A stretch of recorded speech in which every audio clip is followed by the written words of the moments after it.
Distinguished ladies and gentlemen, it really is an honor to invite to the podium for our second African Development Bank Annual Meetings Presidential Dialogue this morning, His Excellency Mr. Joaquim Alberto Chissano, former President of the Republic of Mozambique. Please give His Excellency a warm round of applause as he takes his seat on the platform. Your Excellency, the platform is yours.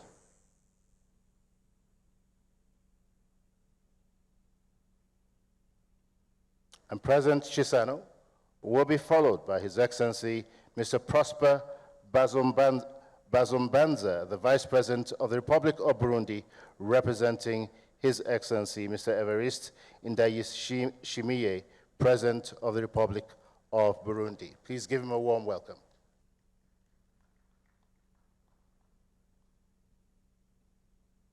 We also have with us His Excellency Mr. Emerson Mnangagwa, the President of the Republic of Zimbabwe. Please give him a warm welcome as he makes his way to the platform. And last but certainly not the least, His Excellency Mr. Denis Sassou Nguesso, President of the Republic of Congo. Please give him a warm welcome.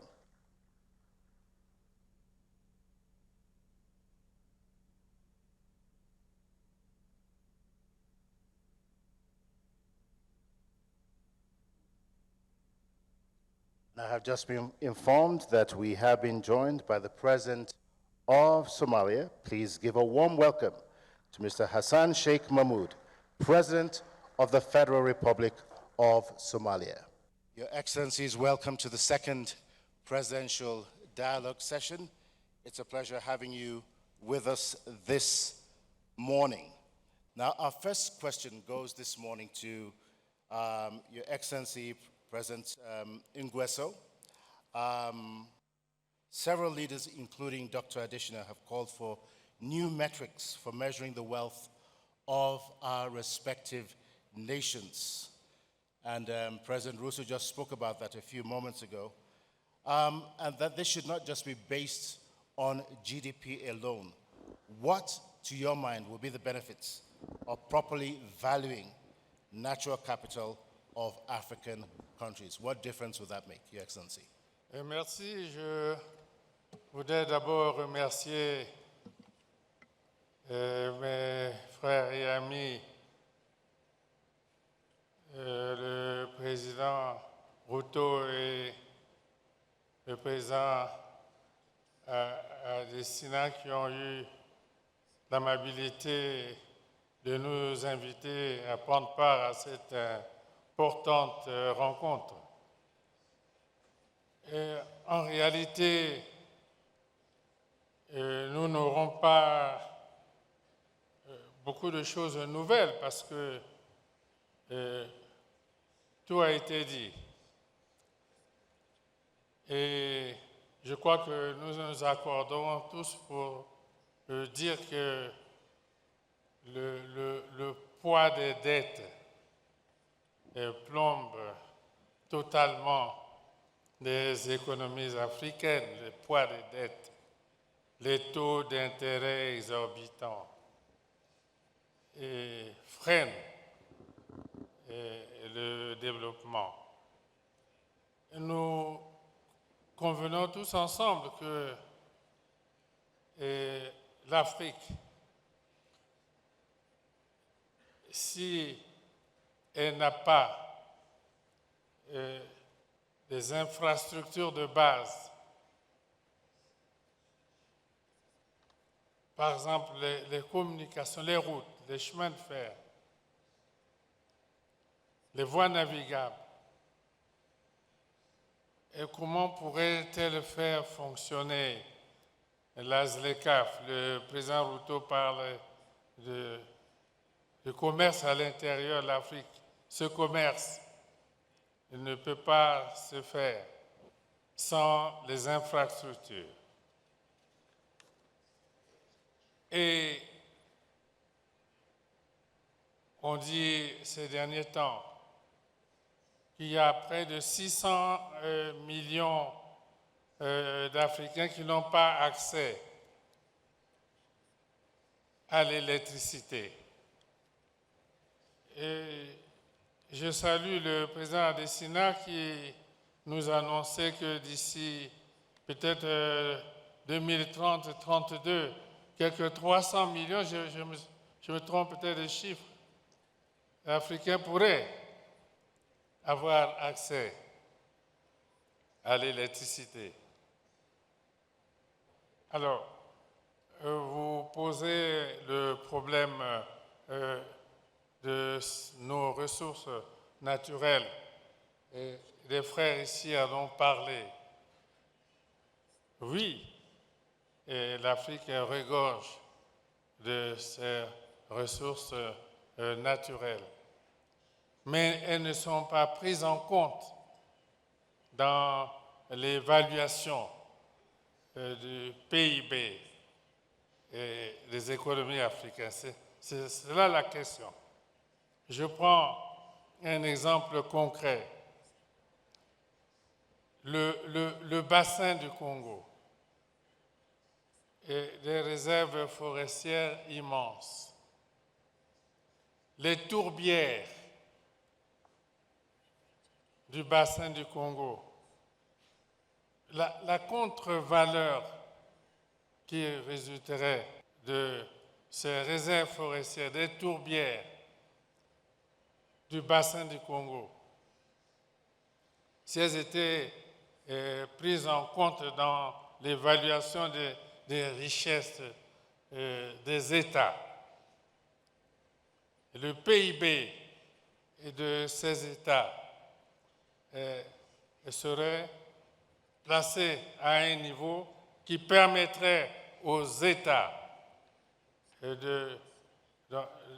d'emprunter plus, d'avoir plus de moyens pour engager les efforts de développement. Les infrastructures dont nous parlons coûtent très cher. La Banque africaine de développement a fait le maximum. Les chiffres ont été présentés ici. En cela, nous saluons l'action de notre frère ami, le président Adesina, qui a placé aujourd'hui la Banque africaine de développement à un niveau élevé. Mais cela ne suffit pas. Comment l'Afrique pourrait-elle manquer tant d'électricité? Et pourquoi donc l'Afrique ne réussitait pas à construire, je prends un exemple, le barrage d'Inga dans le bassin du Congo, qui a amené l'électricité au-delà du bassin du Congo, et peut-être même jusqu'au Cap, en Afrique du Sud. Voilà le problème.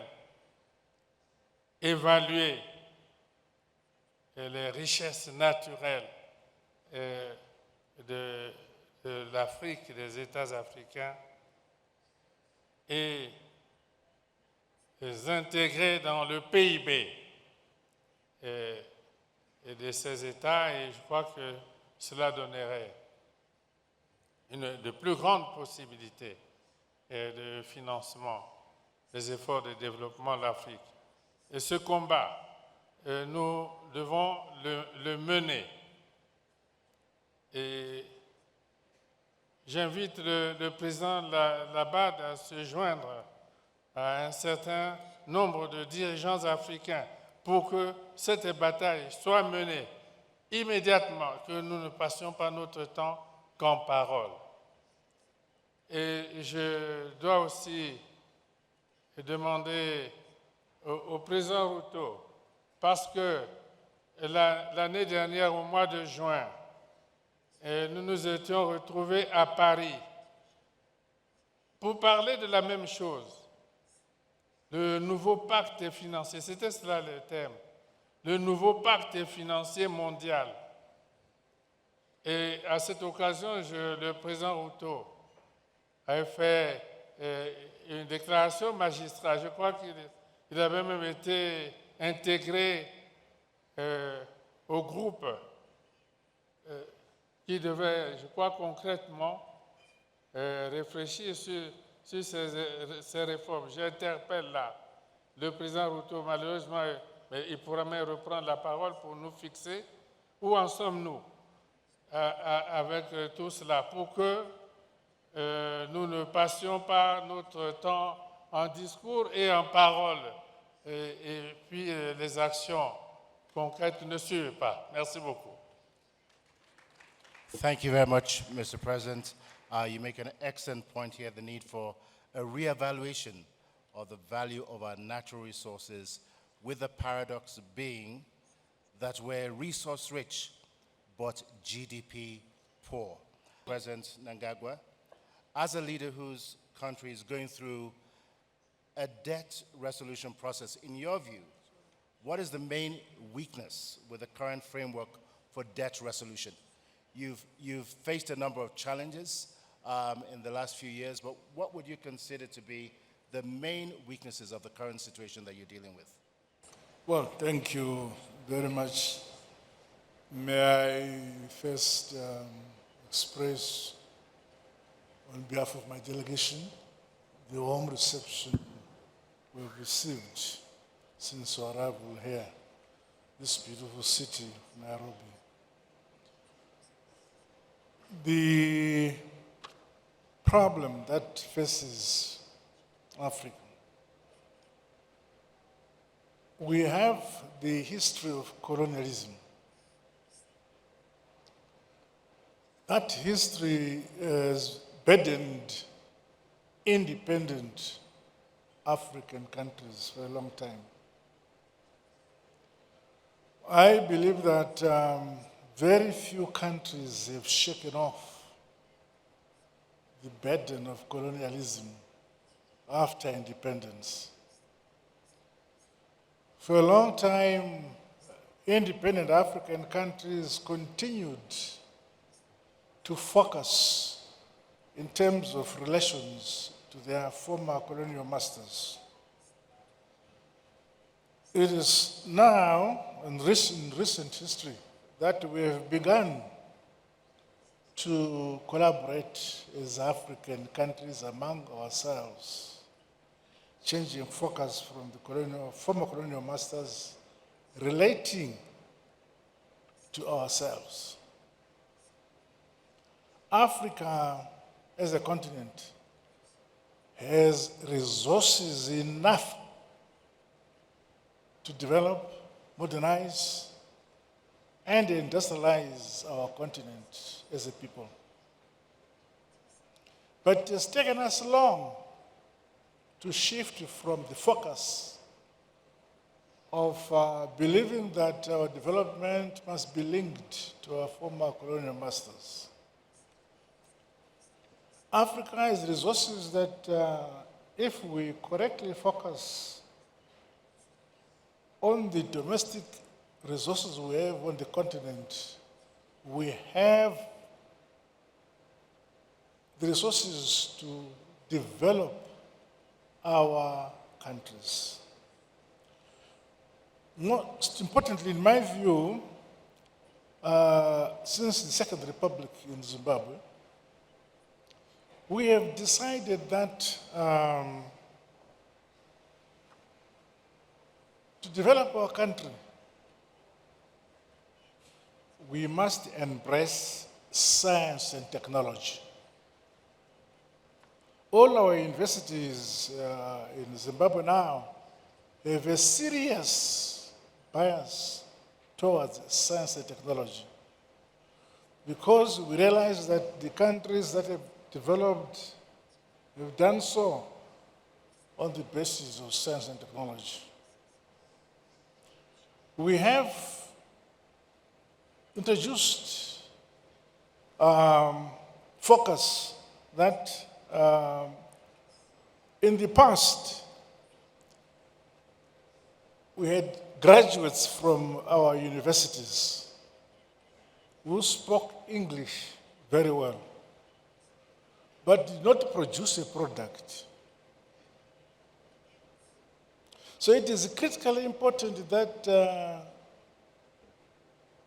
our younger generation must have the pride either to produce a product or a service. In the same manner, our universities must produce products where, when they leave university, they contribute to their country by producing a product or a service. The first world is the first world because they have produced products for themselves. They have produced a service which services their own demands for their own communities. So that's what we must do. So Africa must shift its focus towards science and technology which brings about a service to the people, a product to the people.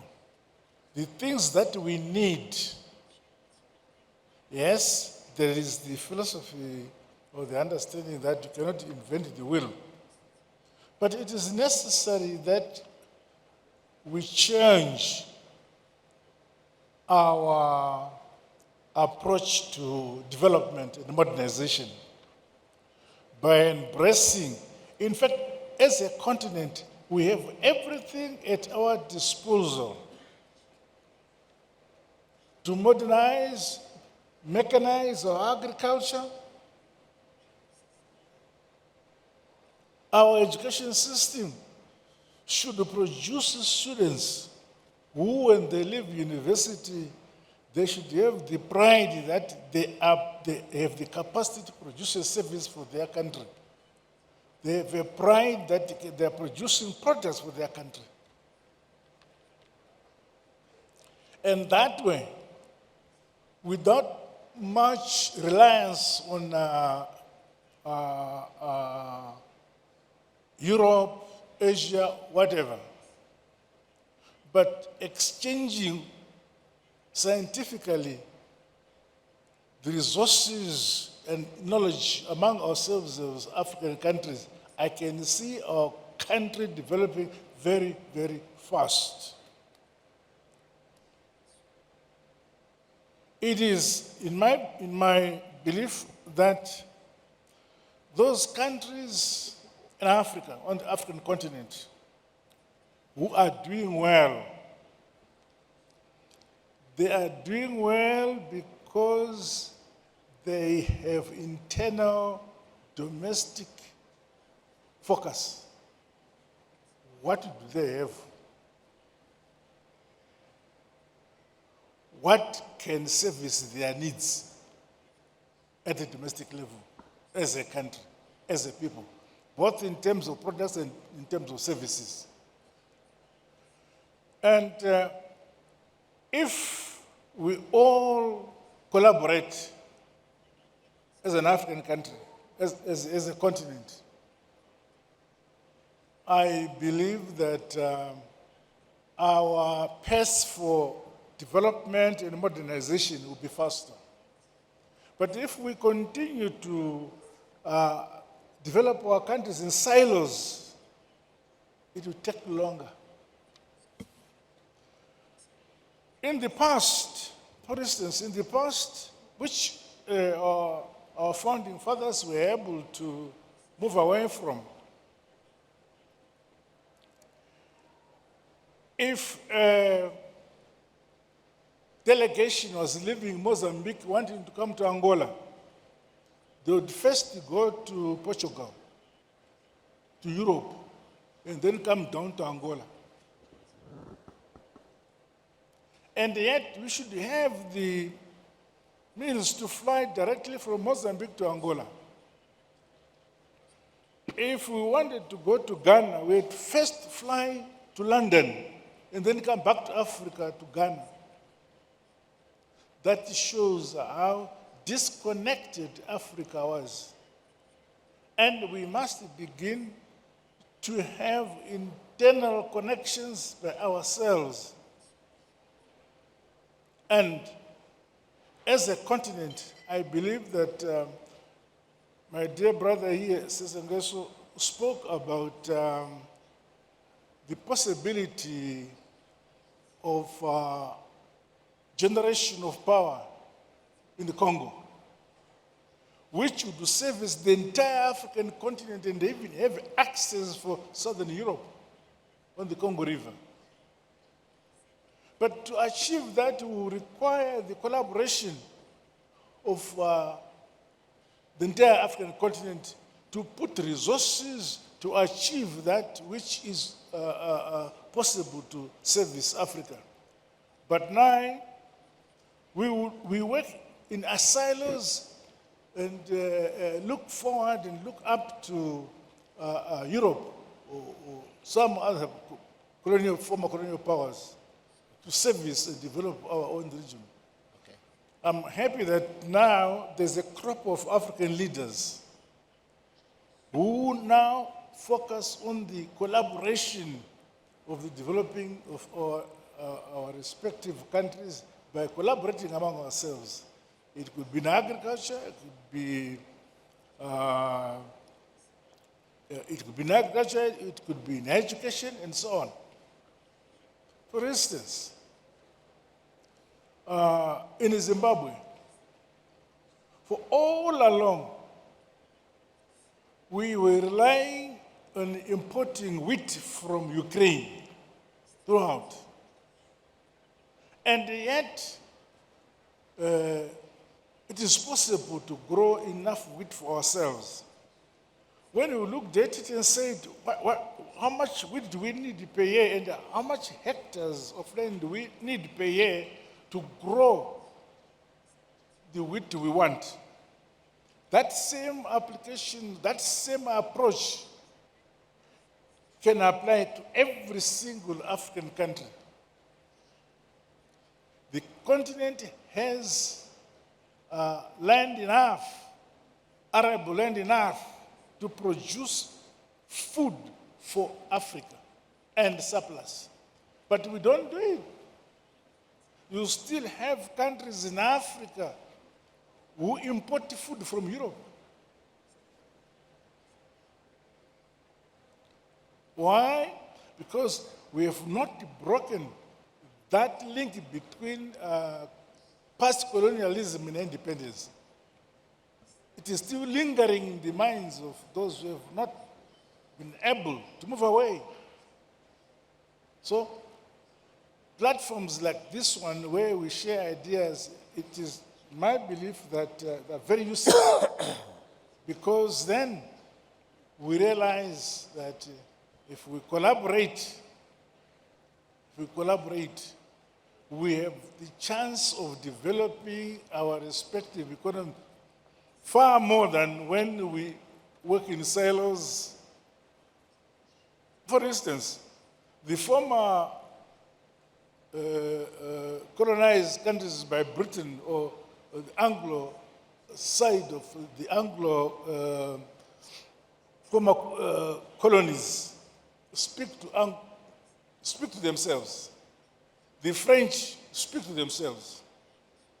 Now, you now have Africa being divided between the divisions in Europe.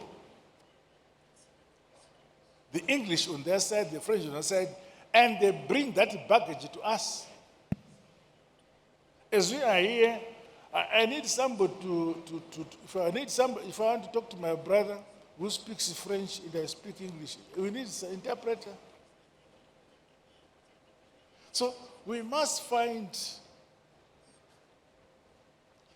a way where ourselves as Africa focus on integrating our systems.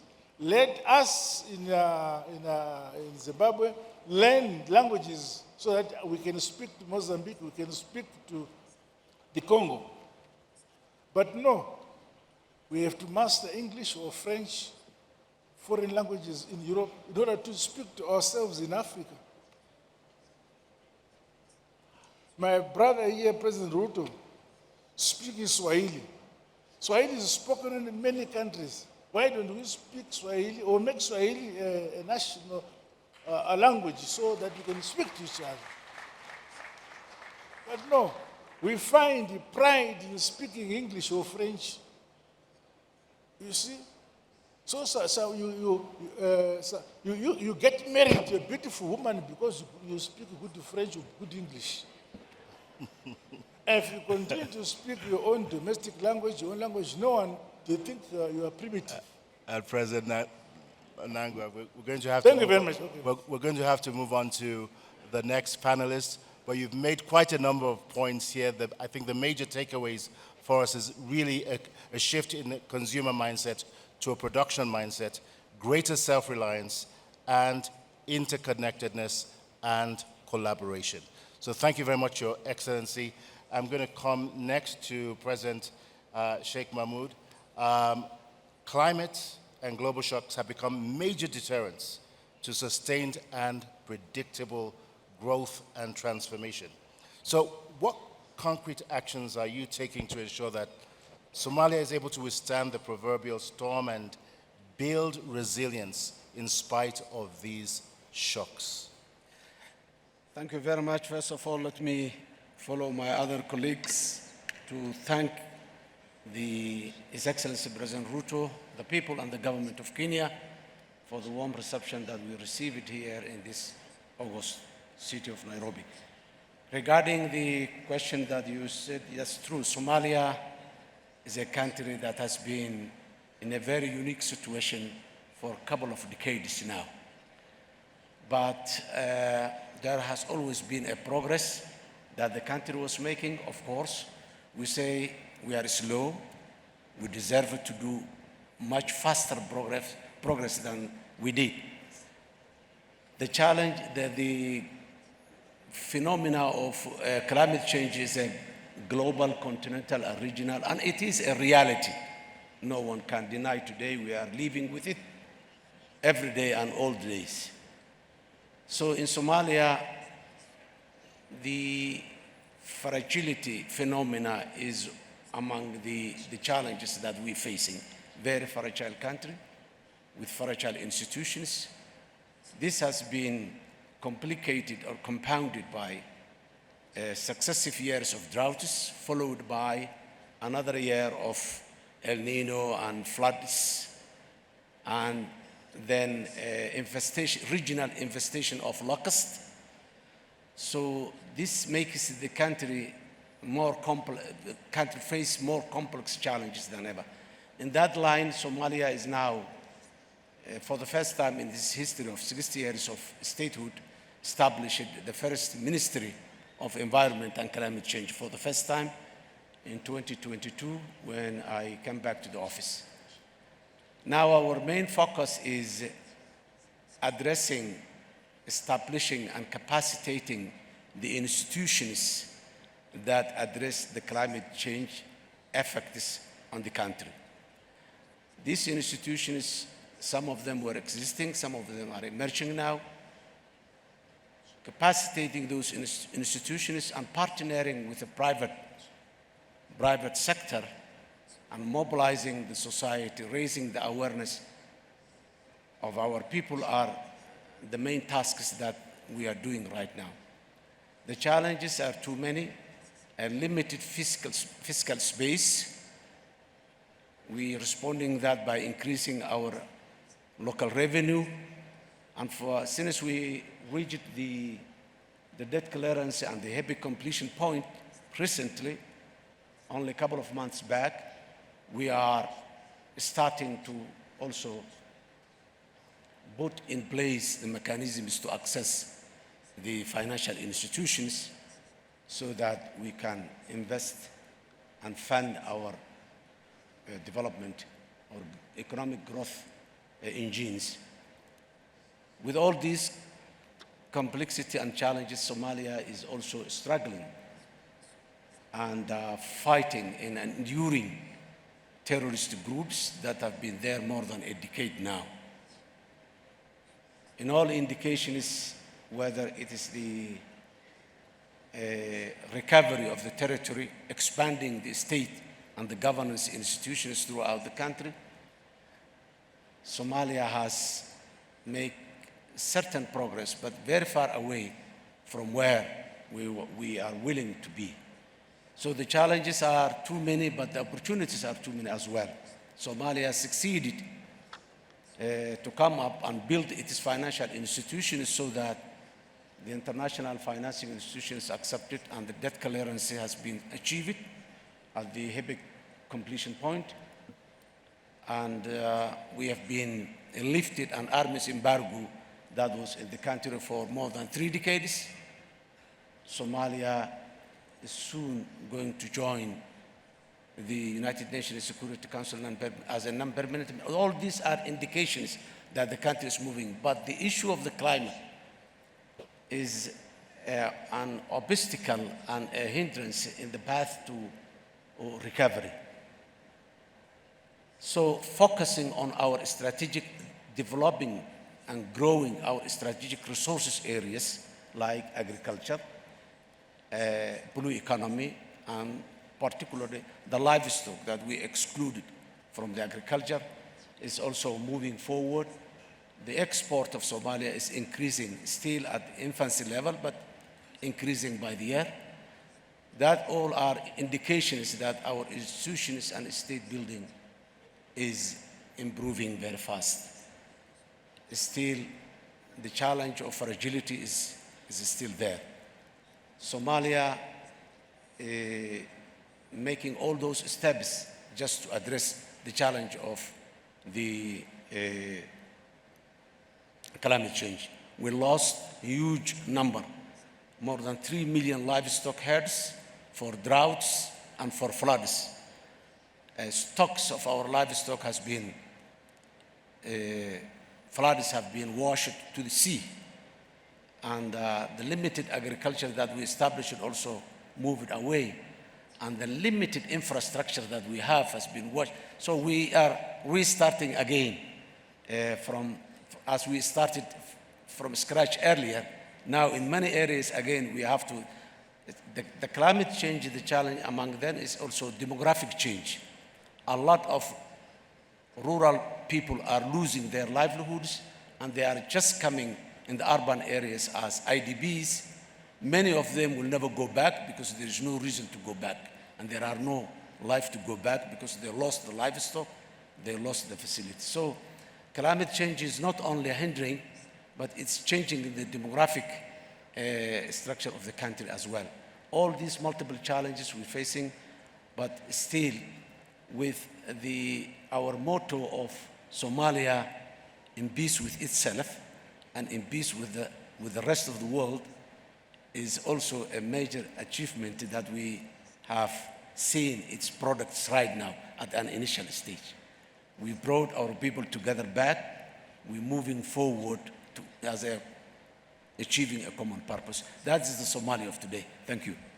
Thank you very much, Your Excellency, and congratulations on the resilience that Somalia continues to show in spite of tremendous, tremendous challenges. What an inspiration. I'm going to come next to Vice President Bazombanza to speed up the process of structural reform in your country. What initiatives is Burundi taking at the moment? Merci beaucoup, mais je commencerai aussi par présenter mes sincères remerciements au président du Kenya pour l'accueil hospitalier dont nous avons fait l'objet avec toute ma délégation, mais aussi remercier tous les chefs d'État qui ont intervenu antérieurement, ainsi que le président de la Commission de l'Union africaine pour les multiples interventions qui nous ont guidés pour pouvoir en arriver ici. Et cela étant, je voudrais d'abord vous dire que le Burundi, dans la vision qui est même tracée dans le cadre des activités de la Banque africaine de développement, et selon l'agenda 2063, les priorités qui sont reprises comme activité principale par la Banque le sont également pour la République du Burundi, parce que nous avons tracé un objectif de croissance vers un pays émergent pour l'année 2040 et un pays développé à l'horizon 2060. Et bien entendu, nous essayons de nous inscrire dans les 10 premières, les 7 objectifs que s'est tracé d'ailleurs l'Afrique comme bailleur principal, et où nous voulons que l'Afrique soit prospère avec une croissance inclusive et dans le développement durable. Nous voulions que l'Afrique comme le Burundi soit un pays dans un continent intégré, uni sur le plan politique et ancré dans les idéaux du panafricanisme et la vision de la Renaissance africaine, une Afrique de bonne gouvernance, de démocratie, de respect des droits de l'homme, de justice et d'état de droit, une Afrique vivant dans la paix, dans la sécurité, une Afrique dont le développement est axé sur les populations et qui s'appuie sur le potentiel de ces populations, notamment celles des femmes et des jeunes qui se soucient du bien-être des enfants.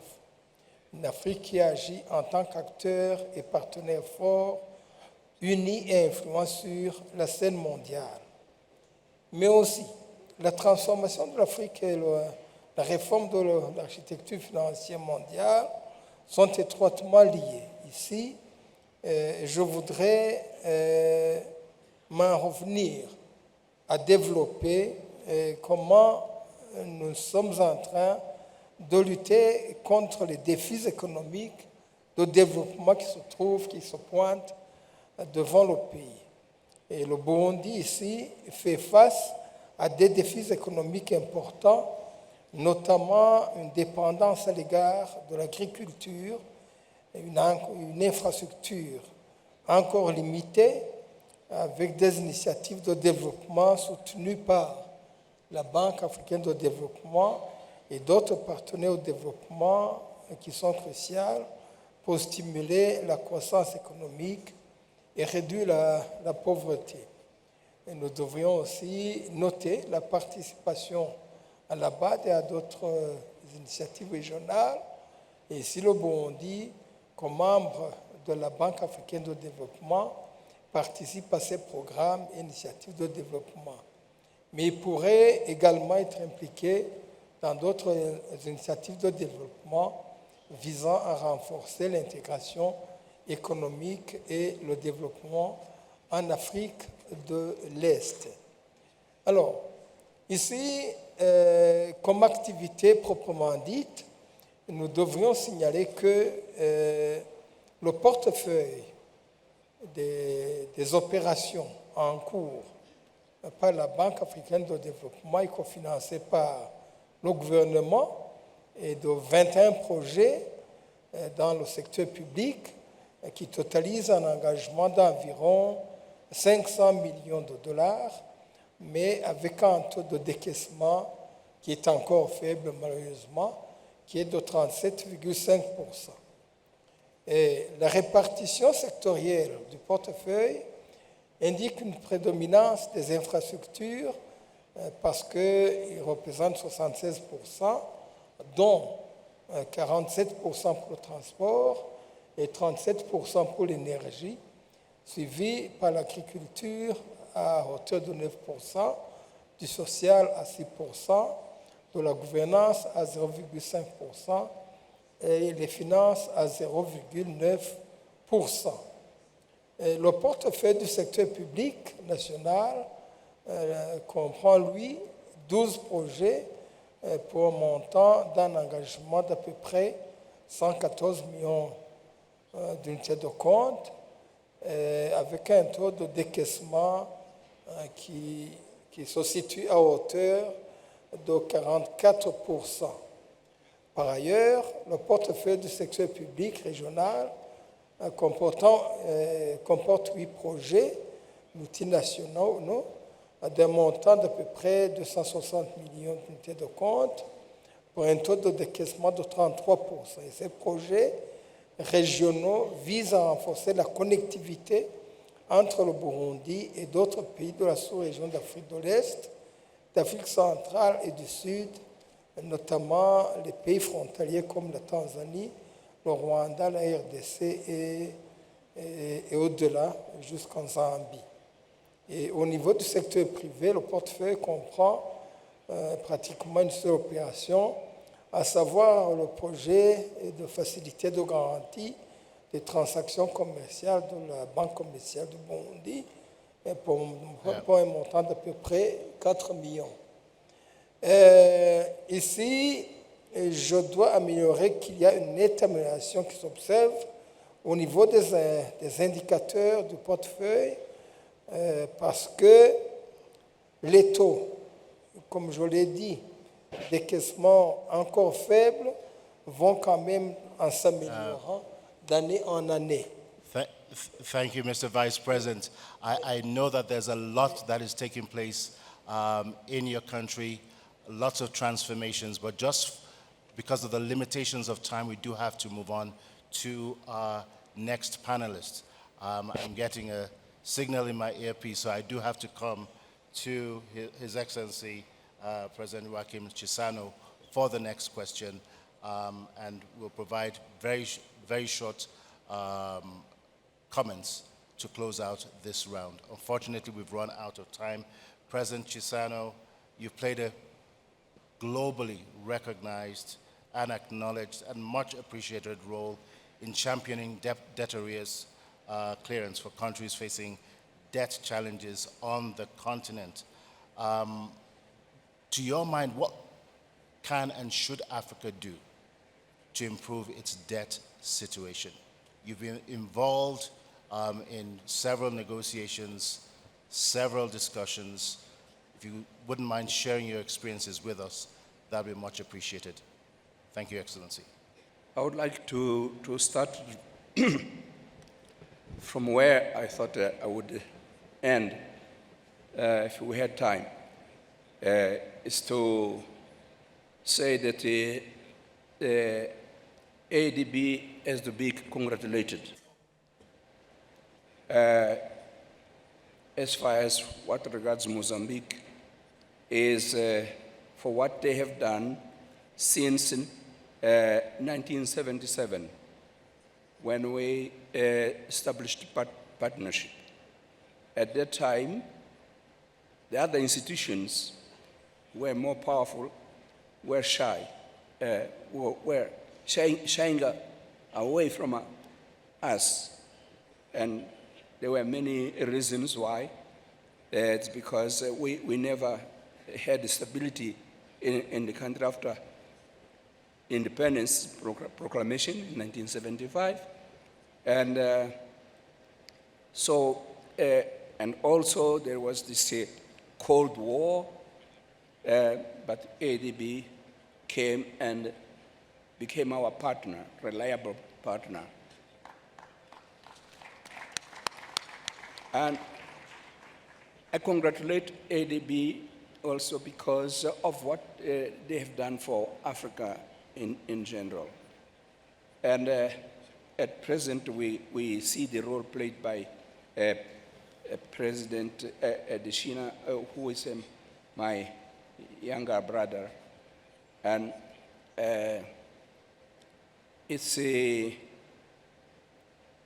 has been delivering, and he shows us that he knows Africa, and not only him, but also with his team working in different countries, the example of my country.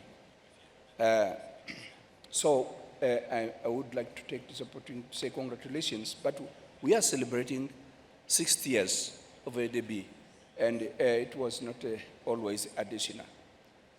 I don't know, were you born? 60 years, yes. So I would like to take this opportunity also to say that it occurs to my memory the names of at least 3 of his predecessors, because with those I have worked. And so I think that it's worth evoking their names here. I didn't hear the other speeches speaking about them, although we are celebrating the 60th anniversary. I, I refer to late Babakan Jai. Babakan Jai is one of those with whom we worked closely to reconstruct the country and to construct the country in Mozambique. And then I would mention the name of the Omar Kabaj. Omar Kabaj from Morocco. We worked also together. And then Donald Kaberuka. All this worked not only for Mozambique, but for the region, SADC region.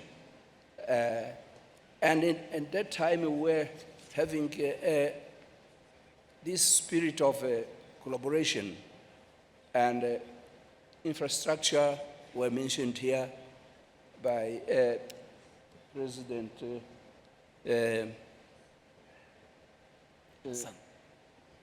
Mahmoud. President Sassou and energy.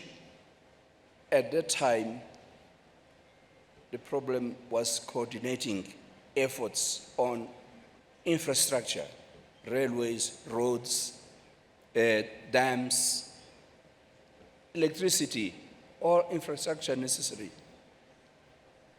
So this is not a new theme. He referred to Inga. It was not a new theme of those days. But what was missing there was this engine to make things happen.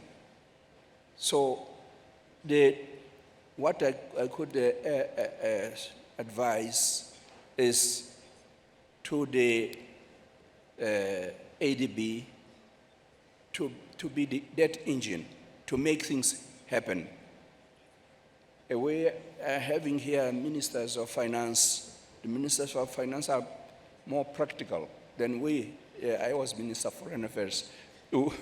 We would speak about generalities, but when you come to the ground, you need someone to make things happen.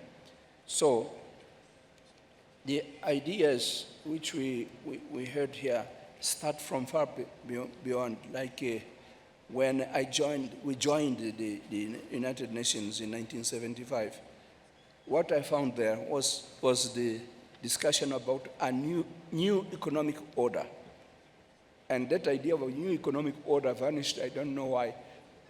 But the new economic order is still valid for today. What we're discussing here is a new economic order because we're speaking about reform of structures. Debts are committed when you don't have money and you look for money in order to do something and to produce money. And so this is what is missing, because we go and have a debt and we come and then we go and have a debt because we don't know how to put the money to a good value. And I think that the ADB should be that bank of Africa. We have now an African Union. The idea of the Bank of Africa came from even before OAU. It was one of the things which should be done. But when the ADB was created, I think that we did not look at it as the Bank of Africa. We thought that it was just a bank to serve Africa. No, this is our bank, it's the Bank of Africa. And so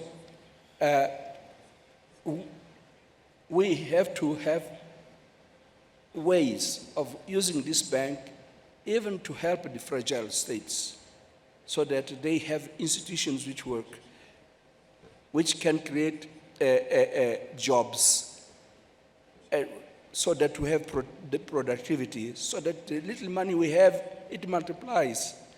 so that we don't have to incur into debts all the time. So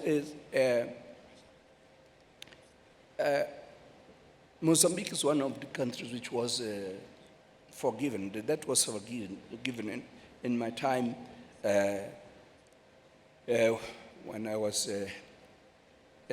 acting head of state, and forgiven. But we had the debt again because we didn't have the means to make our potential wealth to become a real wealth which can be converted into a real value to make business in the world. So we had, because we didn't have the skills, when ADB came in 1977, found this problem that we didn't have skills, where maybe 90% illiterate in Mozambique. So, as President Mnangagwa said, the training of the of people so that they have know-how to transform our resources into value. It's a very valid point to which will help us to go away of the need of going for debt. And we have to have this African Bank so that it's our channel. If we want to get a debt, we should have this channel, and not to jump to the big ones there. And so, because ADB knows us, it's the ND, how do you say it? ADN, the ADN of ADB is the ADN of Africa, of the African Union, and so on. So they know. So they are there to help to resolve the problems, and this is what the bank should not be shy to go and help us in each country to do things the right way, so that we come out with big figures, as they were announced here by President Ruto and by Desina himself. So in each country, we should have what is called in generic terms, good governance, also in the field of economy. And this, I think that it is also the role of the bank. But to finalize, the bank will not do anything successful if we continue to have many voices in Africa. We are saying that we want to have a voice in the international arena, but that voice is there in Africa? Are we speaking the same voice? It's a question we have to ask ourselves all the time. Are we speaking about with one voice? As we are here with the ministers of finance, maybe we are trying to speak the same voice. But if we go to another forum, are we going to speak the same voice when we go to the United Nations? When we go to Europe? So we need to have one voice so that ADB knows what to do, because they can have the leverage. They can bring more partners, their connections. Additional is a very good in that. But I think that all the others were good to create new partnerships. And so this is what I can tell you, that this would do away with this problem of the debt, because we would be ourselves doing ourselves to improve on the development of our resources so that they become a real wealth. Thank you very much, Mr. President. President Joachim Chissano, thank you so much for your thoughts.